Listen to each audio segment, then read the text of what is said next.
Yeah, I owe my next door neighbors money, man. I owe them because if it wasn't for them being such a narcissist, I wouldn't have even thought about doing videos on YouTube about narcissism. When you talk to people, it's all about them. Me, myself, and I. Look at me. Look what I'm doing. And I realized, I said, oh, snap.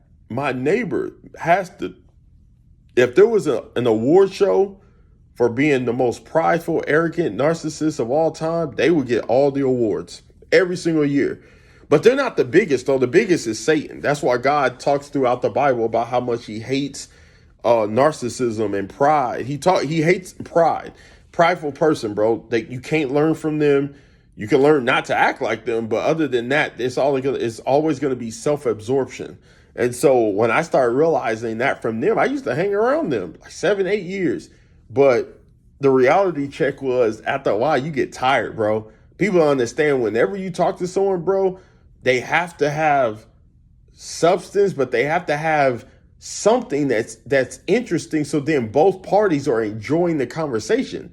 If you get on the phone with someone and you're not enjoying yourself, then it's lopsided, right? That's why a lot of people don't talk to a lot of people because they're like, man, I don't want to get on the phone. All they don't do is talk about, the same stuff or like in a circle. So it's like insanity and they don't even realize it. When you get older, bro, and I get it, like my neighbors, they're like almost 70. So when you get to a certain age, you start repeating yourself a lot.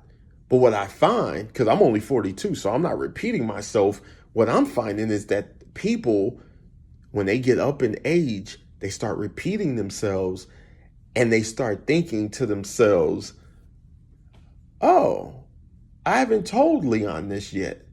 But what they don't understand or realize, they have. Every time I talk to them, and then it's like, I got to go to the doctors. Got to go to the doctors. Oh, man, to the doctors. Got to go to the doctors.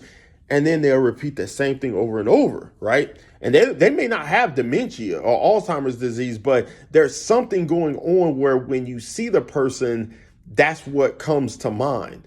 So you have to be very careful because that's a quick way to lose people in communication. You won't have anyone to talk to because no one wants to talk to a person where there's like this form of insanity going on. Like we try to tell people, take care of your mental health, go see a therapist, talk it out, blah, blah, blah. But the reality check is you can see a therapist all you want for 20, 30 years. That doesn't cure narcissism.